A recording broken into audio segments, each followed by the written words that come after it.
You need to stick your head up closer because you Okay, got we're itty bitty. recording. Uh, Okay. How are you? good. Oh, pretty good. We're good. That's good. Okay. Sorry, I'm tired. Um, I guess to start off, Mom, where are Nana and Papa from? Well, what they've always told us is that they were born in Arkansas and then they moved to Arizona. Your papa lived for a time in Michigan because he has family up in Michigan. And then they had family in Oklahoma. So they both were born in Arkansas, moved around, met in Arizona, and then they moved to Oklahoma and have lived here for Aunt Tammy is 52, so 52, 53 years. You're out here exposing her age. That's okay. She can live with it. Um, why did they move to Arizona? I don't know, but both sets of your grandparents worked in farming, like they would do field work. Your papa will tell you stories about they helped pick strawberries for 5 cents a quart to help make money for the family. He also will tell you about how he was the middle kid of five, and his two older brothers, they worked in the fields with his mom and his dad as day laborers, and he stayed at home and took care of his little brothers. And we're talking from like 9 or 10. But then you did what you had to do to eat. How much younger were they? Um, Uncle Paul was the same age as Nana. And Nana and Papa are 3 years apart. So he would have been 3 years younger. And so Uncle Larry would have been anywhere from 4 to 5 years younger because Uncle Larry was the last boy. Oh, I thought that was Uncle Paul. Nope, it was Uncle Paul and then Uncle Larry. Oh. So he had Uncle Jay and Uncle Henry, and then your papa, and then Uncle Paul, and then Uncle Larry. And then many years later, they had a baby sister. But she was 6 when Nana and Papa got married. Oh, wow. So yeah, so she was a lot younger.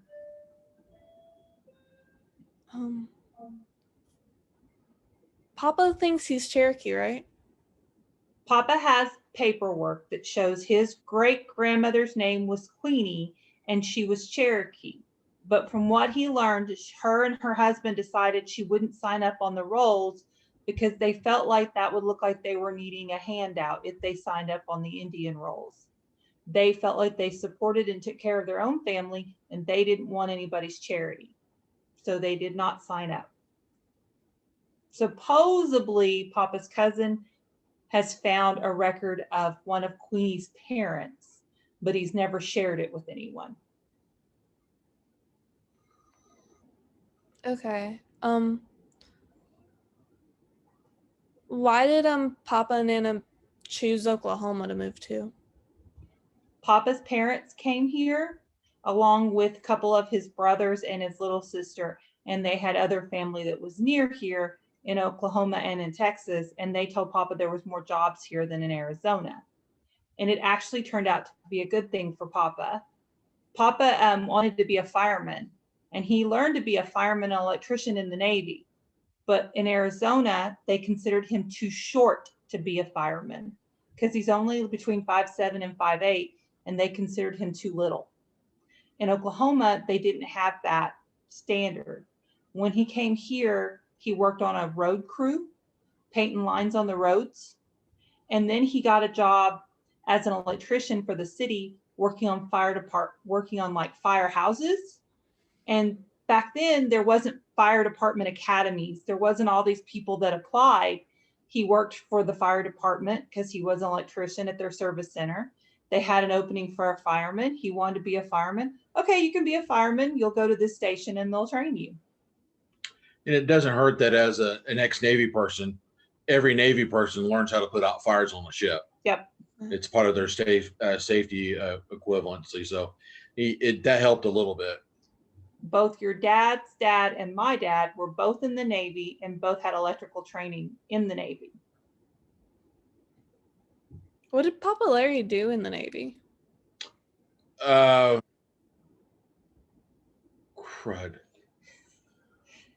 It was something like your Papa G's. It had to do with electronics and radios and stuff below deck. Yeah, I think he was more of a radar or electrical technician dealing with the radars. I mean, he didn't read the radars, but maintenance on them. Ah. And he was on the USS Ticonderoga when it was an aircraft carrier. And I don't know what the name of the ship your Papa was on. I know he's talked about the Kitty Hawk, but I don't know if he was on the Kitty Hawk. But he has stories because he was in pre-Vietnam when they really weren't supposed to be there, but they really were there. Oh. Yeah. And I know that he came home from the Navy with a really, really bushy beard. And your Aunt Cindy, when he came home and he had to shave it off to get a job, your Aunt Cindy didn't have anything to do with him for 2 months because she didn't know who this strange man was. He came back into her life with a full beard, and then all of a sudden that beard was gone. That meant he was not okay.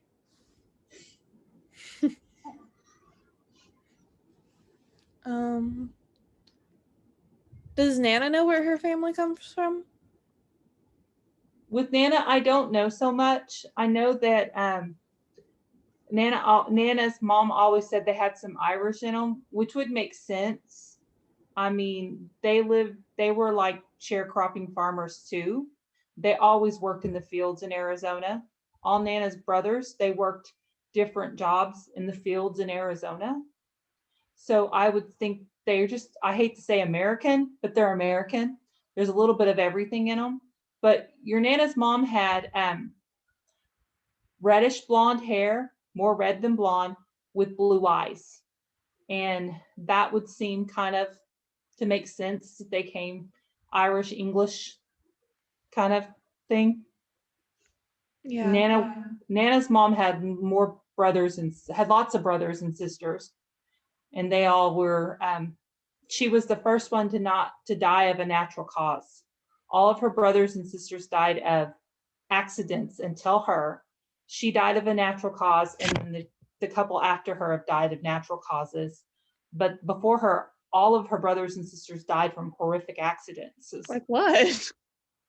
Her one sister was the only sister that drove because her mom Annie didn't feel women should drive. Annie felt that a woman's place was at home. Wait, I thought, is Annie not your grandma? No, Annie is my grandma's mama. Oh. Annie is Nana's grandma. Oh. And she was mean, is what they would say. Nana and her cousin Helen, they would have stories about how mean she was. They said that she would spot them quicker than anything. They loved their papa, and their papa was like 7 foot tall. Like your brother, he was just weirdly tall. And he was really kind and gentle, and she was really mean. And she played favorites. Like she had a favorite kid. But was Nana the favorite? No, Nana was not a favorite. Nana was the little brat. But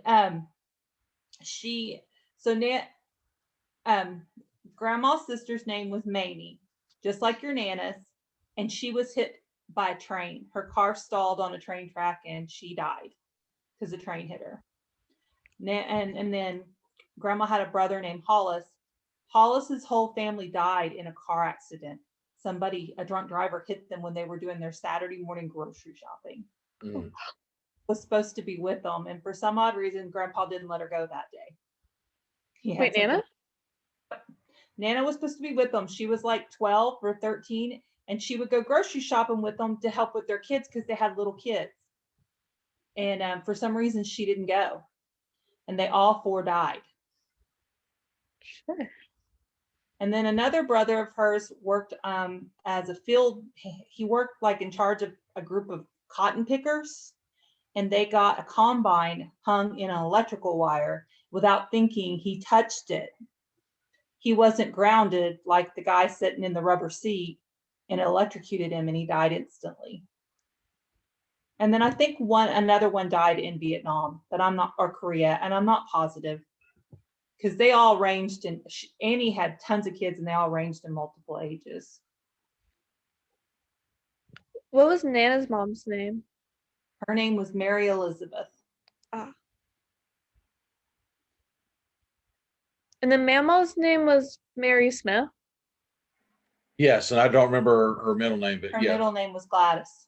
Oh, Mary Gladys. Yeah. All your grandma's names, all of your grandma's names start with an M, and your great grandma's too.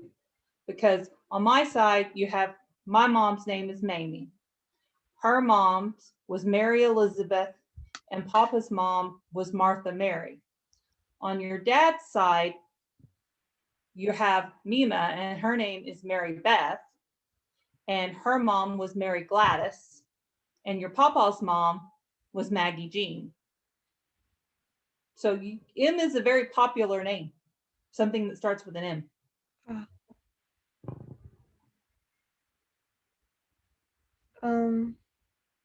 Wow. I wasn't expecting the death story. Sorry. You're fine.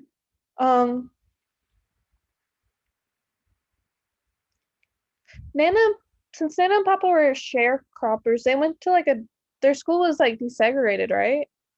Yeah, in Arizona back in the day, their school was not like other southern places where they were segregated. Nana's boyfriend before Papa was Spanish. He was from a very wealthy Spanish family who did not care for her because she was poor. Not because she was white, but because she was poor. Um, So yeah, I mean, they didn't have a lot of African Americans in their school, but there was a lot of Spanish people in their school. So it wasn't segregated. Like in Oklahoma in the 50s, it would have still been segregated. I had a friend whose mom remembered going to an all-black high school. My friend is my age. now, whereas my dad and my mom, when they were both at Tulsa Union, back in the day, Union was actually the school system was bigger than Tulsa Public, but they were a bunch of farm communities. So one of the black towns, Alsumta, Asuma. Alsuma, that's right, which was actually 2.5 miles from where I grew up, was part of the school system, and so they were integrated. Before it was popular. Yeah, that was basically so they could have bodies in the seats. They all got together and they made a school system. Yeah. And they did, your Papa Larry will tell you a story about football game, and the all-white school came in and played them, and they broke one of their players' legs because he was black. And those farm boys did not take that lightly, so they all went out from basketball because they found out the guy who broke his leg played basketball, and they went out to hurt him on the basketball field because that was not okay. Not to mention the white mothers in the stand for Union got up and started beating on the parents from the other team when they were making rude comments and jokes. So Union back at that time was very much like a family. They may fight among themselves, but by God, you don't pick on them from the outside; they'll come after you. Yeah, they were ahead of their times, which is kind of funny if you think about it. Those farming communities are all gone, but Tulsa Union is one of the largest school districts in the city of Tulsa. Is it bigger than the regular Tulsa public schools? Well, the high school is because they only have one high school. It's much larger than any of the other high schools there. Um, but luckily for me, it was within walking distance. um, In fact, Pop, your great grandfather, was a school board member for Tulsa Union. oh wow. And your papa will tell you that he told them repeatedly that they're more making the cafeteria at the high school bigger. But they didn't make it big enough. The high school that I actually went to. So yeah, it was. Believe it or not, when Dad and I were kids, you left campus when you could drive and went to McDonald's or wherever you wanted to go and came back. Where nowadays they don't let kids drive off campus to lunch because too many kids got killed going places for lunch. Yeah, there was a death at least every year I was in high school of somebody trying to make it back on time for the lunch bell. And back then there weren't a lot of restaurants around the high school. So you had to go at least a mile, mile and a half before you got to someplace, unless you were like going to Quick Trip or some little convenience store. Yeah, my friend and I, when we went to Capitol Hill, there wasn't anything quick like there was when we went to Southeast. So she and I learned that we could get breadsticks from Little Caesars and a drink and go to the park and eat it.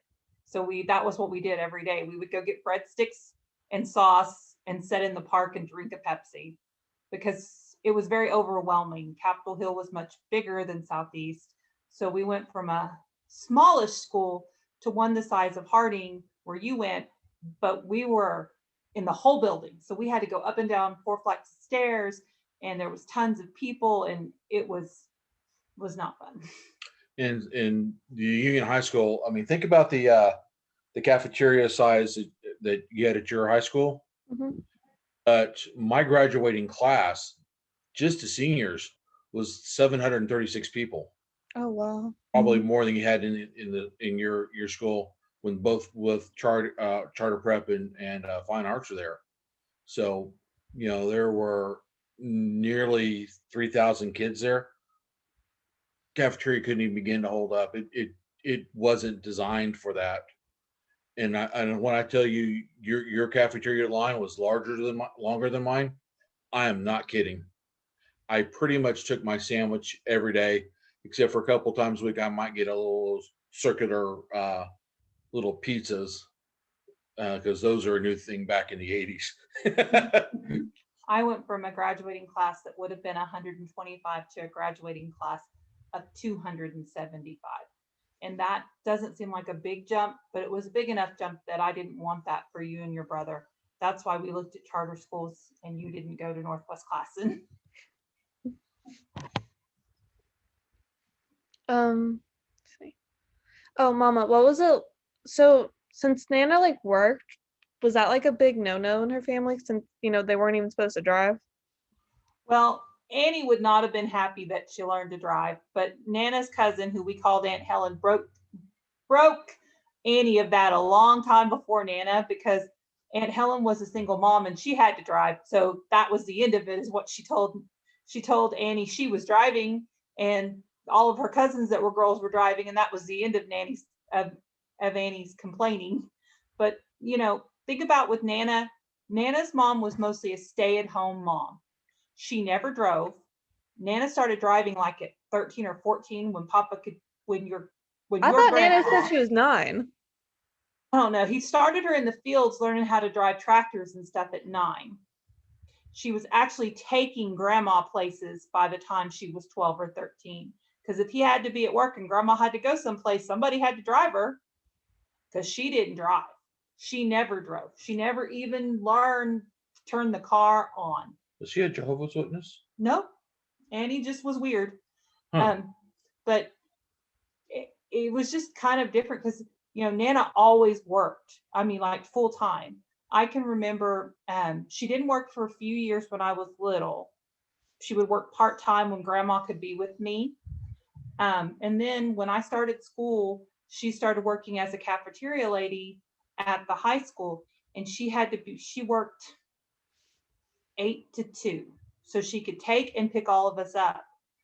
But when I was in high school, we needed a new car, and Papa already worked 2 jobs, and your cousins were growing up and getting married and trying to find jobs, and they still had me.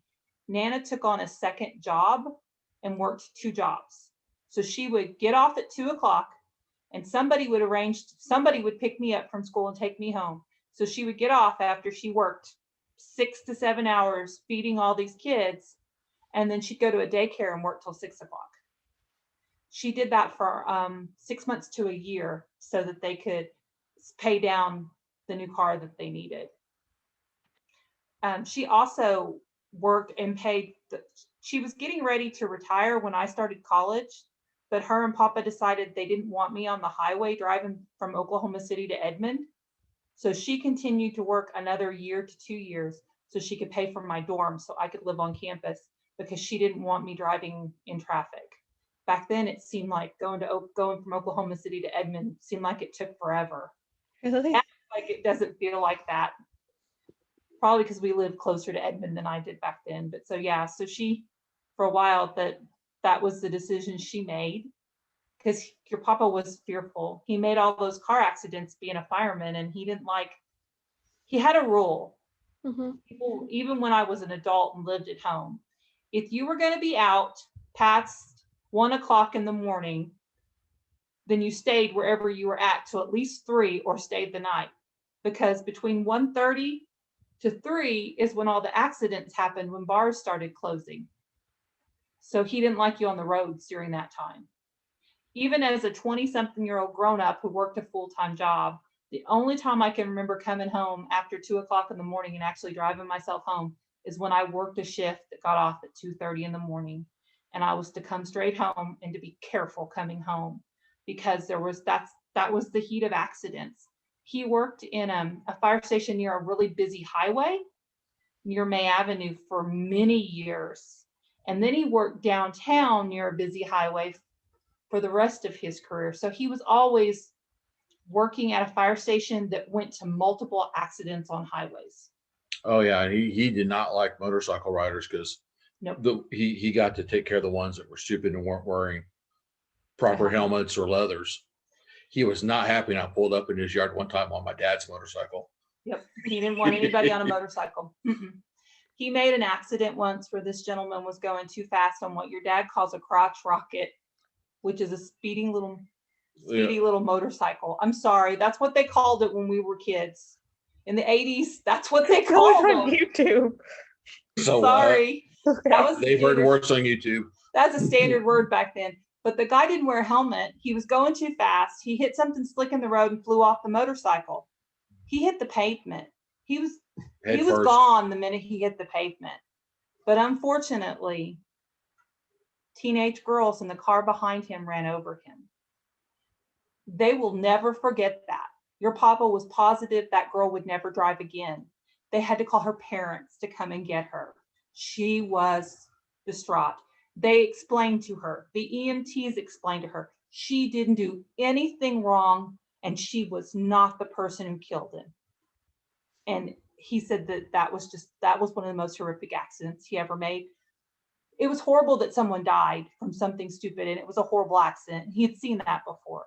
But he said seeing a young girl be traumatized by something she could not have avoided, there was nothing she could have did to change it. Oh, I need to get my charger real quick. Okay.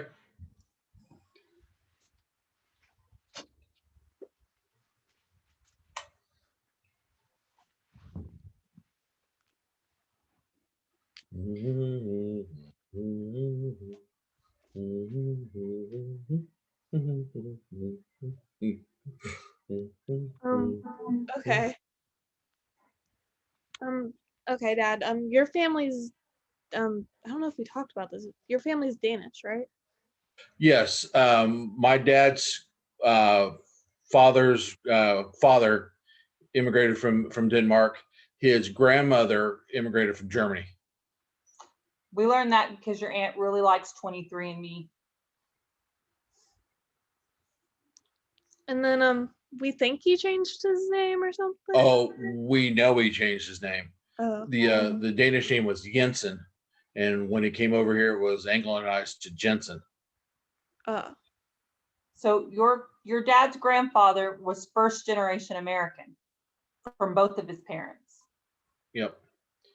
So he and Maggie-Anne, your namesake, started their family late in life, but for a while there, because he was not medically fit to fight in World War II, they were up at the shipyards in Michigan. So your great grandmother was a Rosie the Riveter. Do you know where her family came from? The Sharps came from Arkansas. She's told me stories about growing up there in the foothills of Arkansas and being really poor and living through the Depression. And you could tell, because later in life, she saved everything. I remember rolling paper newspapers into paper logs to burn in the fireplace. She kept every tie from a sandwich bags. Nothing. She kept the sandwich, or not the sandwich bags, the bread bags. She kept the bread bags to store stuff in. Yeah, if she could use it again, she would. She used to have, because they were so poor back during the Depression and people were trying to find anything to make a job. There was a little peddler that came by the house when they were still living in Arkansas, was taking a fairly good heavy gauge wire and wrapping it in sort of like a spring. But what it was, it would go into the curtain rods. And back in those days, you'd have a main drape or curtain, and between that and the windowsill would be a sheer, just something just real flimsy that you could see through if you're looking out, but it was hard to see back through as you're looking in. But they would snag all the time on the curtain rods, and so this wound piece of wire goes into the end of the curtain rod, so you could get the shear on after you washed it. And she kept that up until the day she died back in the early 90s. So it was, and I remember using that. Um, but yeah, the Sharps are from Arkansas. They grew up dirt poor. And and not too far from the area, Papa and Mima took you to see where they had the land on the side of the hill. Yeah, And they're we've seen the old house. yeah, all back in that area. It's where they're at. Um, she's taken me to places along the road, on the back roads where there was a spring literally coming out of the side of the road, not the road, but the embankment next to the road. Purest water I've drank until I got to Colorado, and it did the same thing. But you could drink the water coming right out of the ground. It was cool. And then Mima's family, they just followed the train, right? Right. Papa, Gordon Coker, was a worked on for the Frisco Railroad line. It got bought by Burlington Northern many years ago. But yeah, they moved from place to place. And for a while there, they lived in Tulsa. That's how my parents met. They ended up going to the same high school. Was he a conductor? No, he's sort of like a safety person, like your great uncle Mike, who worked for Burlington Northern up to the day he died. Did I meet Uh, Mike? You don't remember Mike? He died when you were 2. He was at a job site in Pauls Valley or Ada because there'd been a train wreck, and he had a massive heart attack. And by the time they got him to the Yeah. hospital, he died.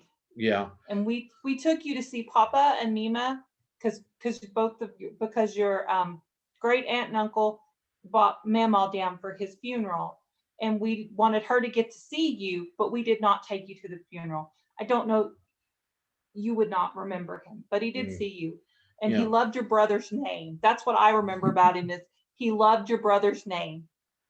yeah, because Uncle Mike's name was actually Gary Mike or Gary Michael, and then we got Daniel Michael, so he really liked that. I thought we got After your dad. Oh. Your Mima named your dad after him, and we named Daniel after your dad. So yeah, your Uncle Mike liked that. okay. Yeah, he thought that was awesome that Daniel's name was going to be like his and your dad's. But yeah, he died when you were really little. You or Daniel, neither one would remember him. Now, Mary Elizabeth, my mom's mom. No, Mary Gladys is your mom's mom. Mary Gladys, excuse me, my mom's mom. Mama. Mama, I believe was up in Minnesota or Wisconsin, and Pawpaw, Gordon Coker, met her during World War II as a pen pal. One of his friends in his unit suggested he write to her, and so they met while he was on leave at one point and just eventually got married. Like meeting over the internet and sending each other messages constantly. They just did it through paper. The old-fashioned way. And when she passed away, she wouldn't let anyone, she never wanted anyone to read her letters from him. So when she passed away, your cousin Dana and your cousin Lisa put them in her casket with her. They took a couple of the envelopes for mementos because they were showed where Papa had mailed them from. But they put all of her letters, they all basically went with her when she died because she never wanted anyone to read them.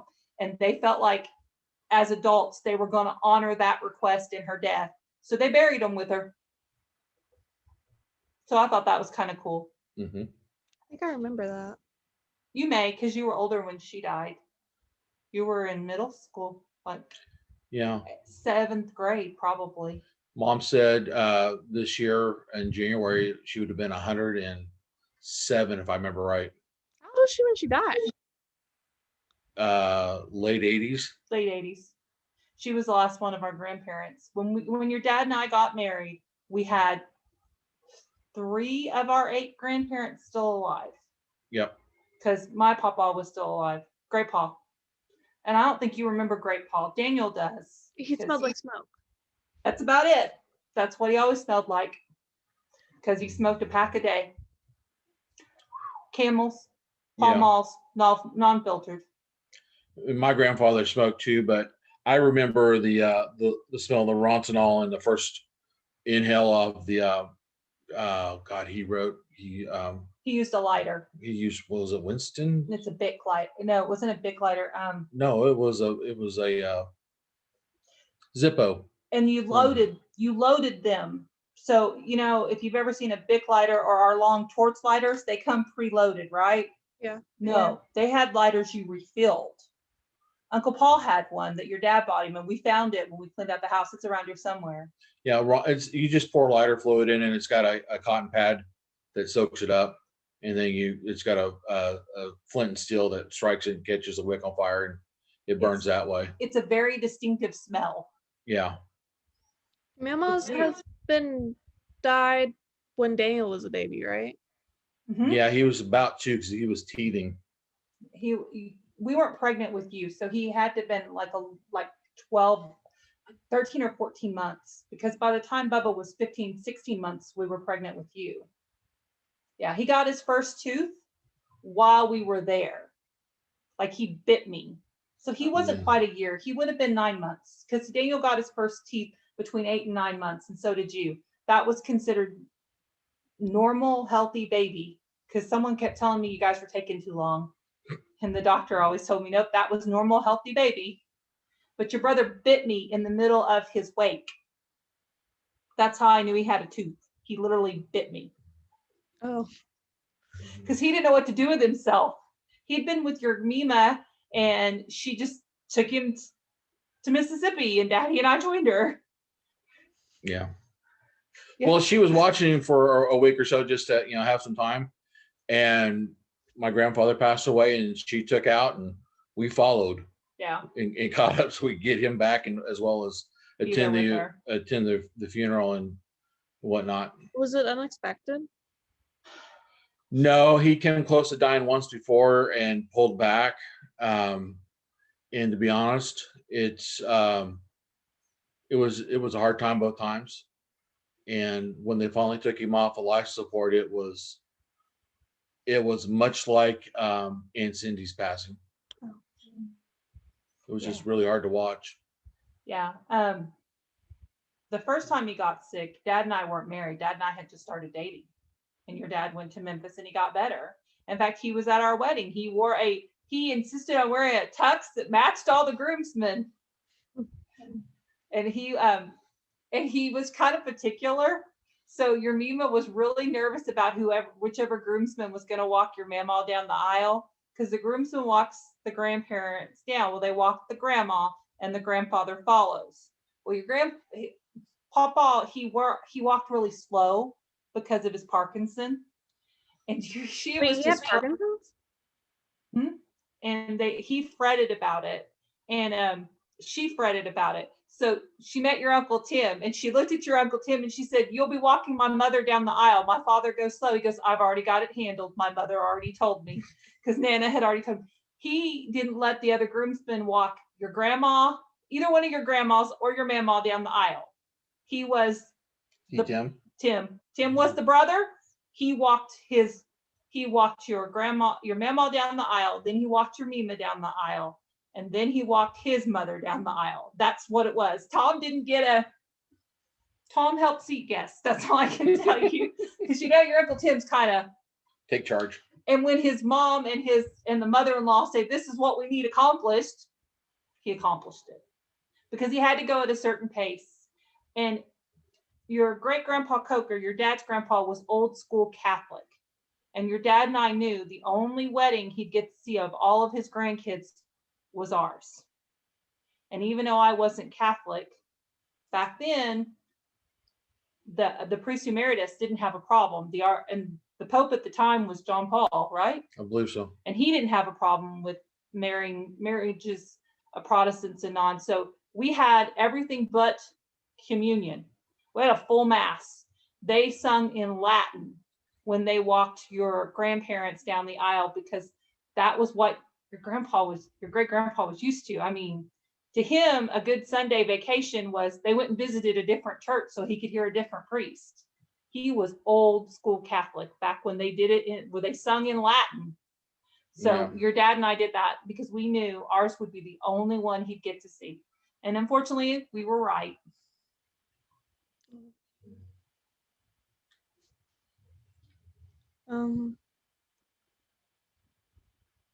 I think that's all my questions. Okay. Okay. Zim's about to cut out in 2 minutes. All right. So Mary Gladys worked for Sears in the drapery department, sewing drapes. Maggie-Jean, like I said, was a Rosie riveter. From what I remember, she just lived on a farm about 71st and Mingo and worked the fields there. If she had a job back then, I didn't know about it until she moved into the city. Your Mima either did in-home daycare when I was growing up, and then she went into either purchasing or sales for medical supplies to and from hospitals, and that's where she retired from. So women, once World War II was over, women were more and more in the workplace, just because that was what was needed as inflation rose and it got harder to buy stuff. And your Mima told me one time that your Aunt Sarah made a comment to Grandma Maggie that it was nice that Mike made it so she didn't have to work, and she wished Beth didn't have to. Of course, which upset Grandma Maggie because her Larry did no wrong. That's your papa. But I kind of think that your dad and I learned from our parents, who both entities had to work. We learned to be a team, because it's not just one person at home anymore and one person working. It takes both people to work. And there's nothing wrong with that. I think your brother and you both benefited from having two parents who did everything they could to give you the best life possible. Yeah. And my parents, while they kind of had gender specific roles, my dad was never above washing dishes or cooking or any of that stuff. It doesn't mean that your grandmother, my mother, went out and fixed the cars. Or mowed the yard? No, she would mow the yard too. I don't think your Nana ever mowed the yard. Oh yeah. Never. My mother mowed the yard up until I could control the gazoo, and then it was my job. Your Nana never mowed the yard, but she would make us every Saturday, if your papa was at the fire station, if he worked, or he was out on an electrical job, because he always worked 2 jobs. She would be up. She would make your Uncle Tim move all the furniture out with her in the den, which was our main living area, so that she could mop the floors. And he'd have to move it back so she could mop that area. Then she would make us all get up and go grocery shopping with her, because there was nobody carrying her groceries out to the car. We did it. We brought it all in and we unpacked it all. And if we ate through the cookies too quickly, we weren't going to have cookies the rest of the week. You know how she'd spoil you and you always had Pepsi or Coke when you were with her and cookies? Nope. We usually drank RC because it was inexpensive. We didn't drink a lot of Coke. It was more expensive. Yeah. But we also, Dad and I remember 3 liters, which you've rarely seen. Yeah. 3 They're liters. huge. Oh yeah, they're huge. And if you didn't drink through it fast, it went flat. Yeah. I mean, we're talking about a 2-liter, but on steroids, like this big around. Oh yeah, it was definitely it's not one you could pick up with one hand. Is it like the soda at Sam's? Like the off-brand soda at Sam's?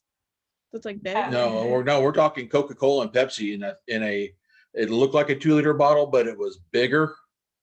Just it was fatter. Oh, okay. So the water jugs Dad gets from Ozarka? Mm-hmm. Like that size, but shaped like a Coke bottle. And like it would not have fit in a plastic bag. Today's plastic bags, it would have ripped right through it. Because when we were kids, everything was paper. There was no paper or plastic. It was paper. Oh yeah, and you would reuse those paper bags in several ways. Used to when we would get our books during school for school textbooks, you would spend an entire Friday or Saturday night taking those paper bags apart and wrapping your books. So you That way did. you could write on them and draw. And if they got destroyed by Christmas, you would do it again. So you didn't damage the books, because it used to be if you damaged a school book, you paid for a whole new book, and those books weren't cheap. No. Like the price of a college book. Oh yeah. Yeah, things have changed a lot.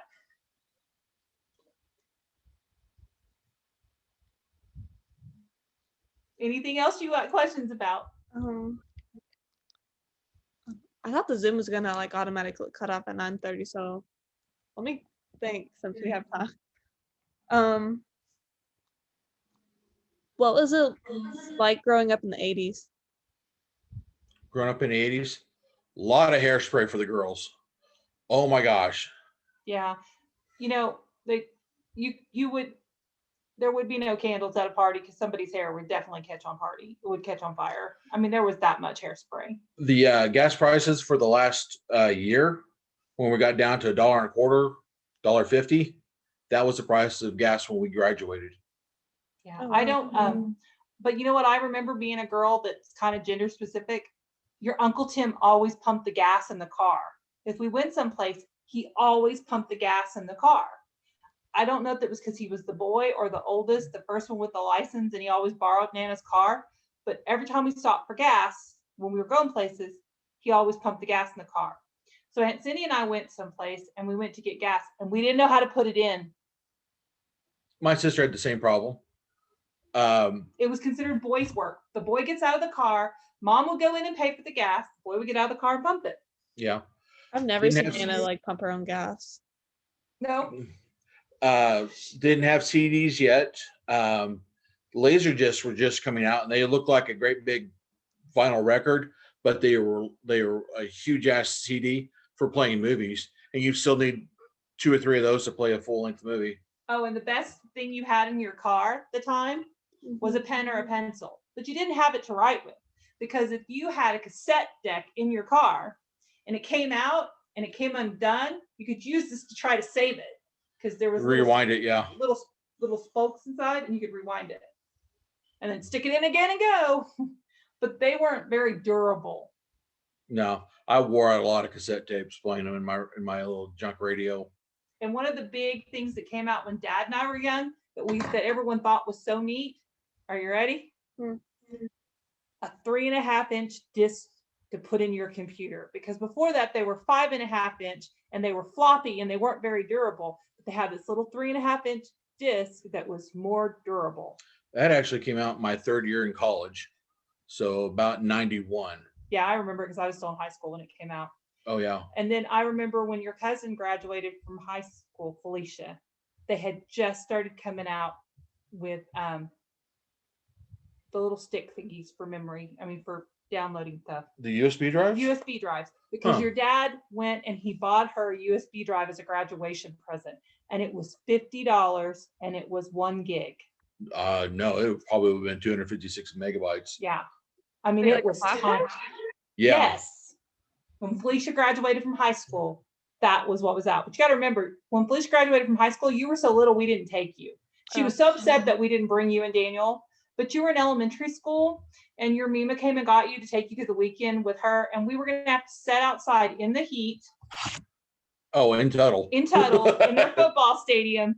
And it was so hard to get seats. Aunt Gary went out there and taped blankets down to reserve seats. Did that. Mm-hmm.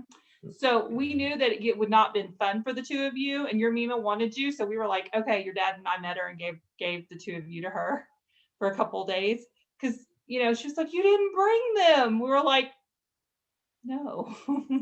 You guys were cute and little. So Yeah, and you'll learn that if you get to be a parent, you don't want to set your kids up to fail.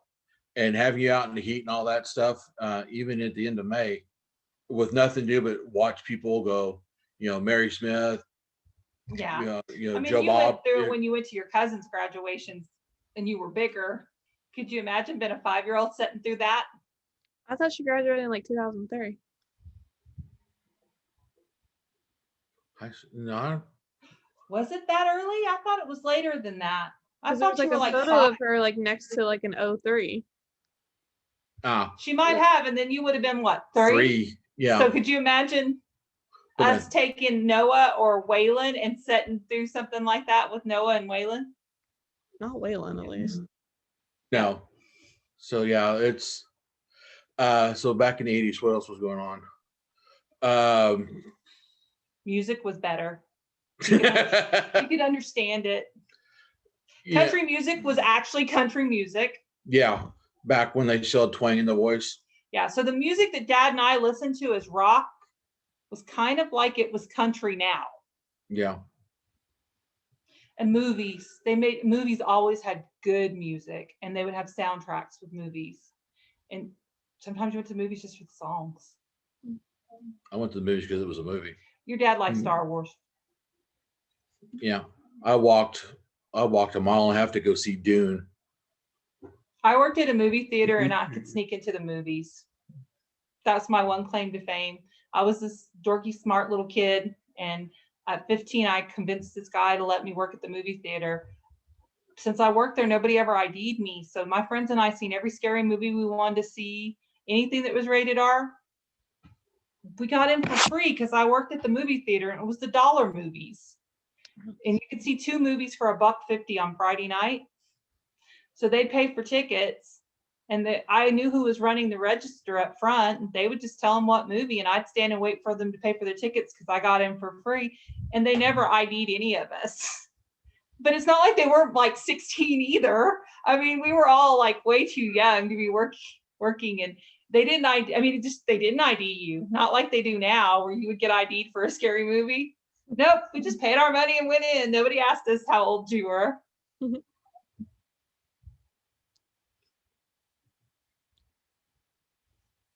I think that's all my questions.